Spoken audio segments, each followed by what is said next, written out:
प्रधानमंत्री जी को स्वीकारने के लिए 9 साल तक तैयार नहीं। देश के प्रधानमंत्री जी को संसद में बोलने नहीं देते। वो जब भी कोई कार्यक्रम करते हैं ये बहिष्कार करने जाते हैं।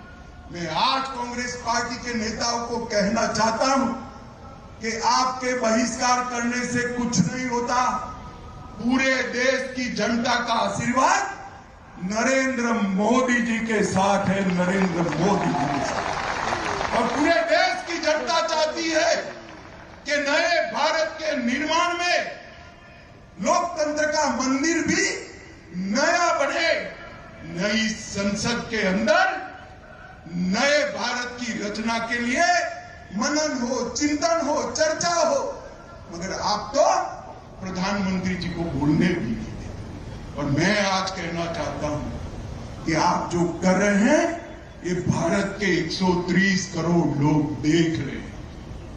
और अगले चुनाव में जब मैंडेट लेने जाएंगे, इस वक्त विपक्ष का स्टेटस चला गया है, अगले बार इतनी भी सीटें नहीं आएगी और मोदी जी 300 से ज्यादा सीटों के साथ देश के प्रधानमंत्री बनकर तीसरी बार।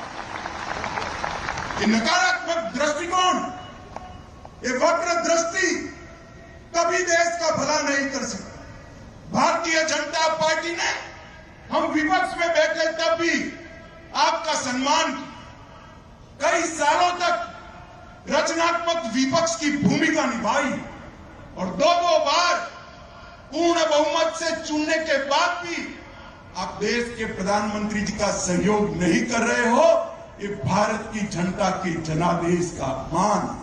और जो दल कांग्रेस के साथ जुड़ गए हैं, मैं उनको भी कहना चाहता हूं कि कांग्रेस वालों के रास्ते पर चलोगे तो कांग्रेस जैसी ही स्थिति होगी, इससे अच्छी स्थिति नहीं। माताओं, भाइयों, बहनों, भारतीय जनता पार्टी ने अनेक प्रकार के काम आसाम के अंदर किए हैं।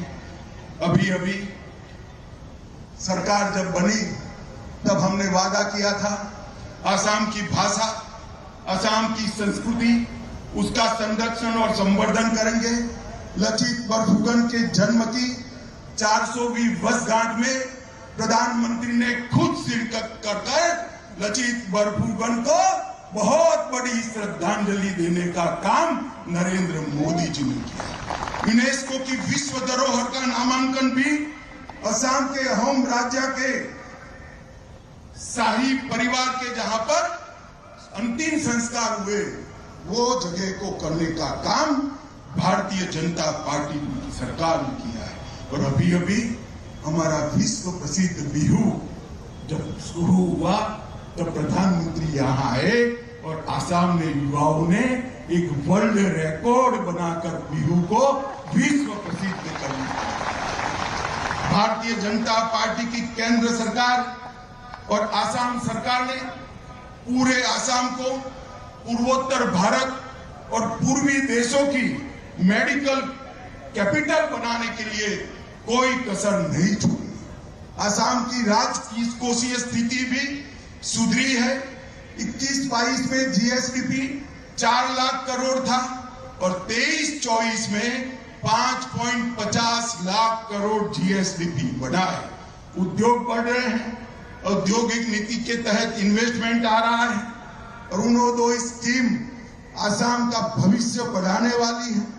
कृषि का विकास हो रहा है, डेयरी का विकास हो रहा है, 3000 तालाबों का विकास हो रहा है और आसाम को अगले 5 साल में हम बाढ़ मुक्त बनाने के लिए भी कोई कसर नहीं छोड़ी। और सबसे बड़ा काम आज हुआ है, लगभग 85,000 युवाओं को 2 साल के अंदर पारदर्शिता के साथ एक भी पैसा खर्च करे बगैर सरकारी नौकरी देने का काम भारतीय जनता पार्टी की आसाम सरकार और हमारे मुख्यमंत्री हेमंत बिस्व शर्मा ने किया। मित्रों, मैं आज के कार्यक्रम में हेमंत जी, उनकी पूरी कैबिनेट और हमारे सभी साथी दलों को हृदय पूर्वक बहुत बहुत बधाई देना चाहता हूं कि आसाम को परिवर्तित करने का, आसाम में परिवर्तन करने का मोदी जी का स्वप्न आपने जमीन पर उतारा है। इसके लिए आपको ढेर सारी शुभकामनाएं। और आज जो 44,000 साथी अपने नए जीवन की शुरुआत कर रहे हैं, अमृत काल के अंदर आसाम की सेवा करने का आपको ईश्वर ने जो मौका दिया है, इसलिए आपको और आपके परिवार को मेरी अनंत अनंत शुभकामनाएं है। आप सभी को बहुत बहुत बधाई और बहुत बहुत शुभकामनाएं।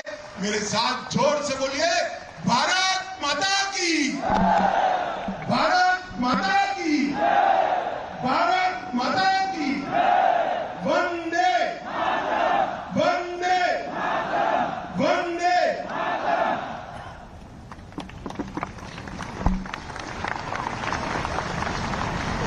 Address of Home Minister Amit Shah once again talking about the entire controversy that we have seen around the inauguration of the Parliament building. He spoke of the boycott politics and accused the opposition of indulging into petty political score settling instead of focusing on national issues.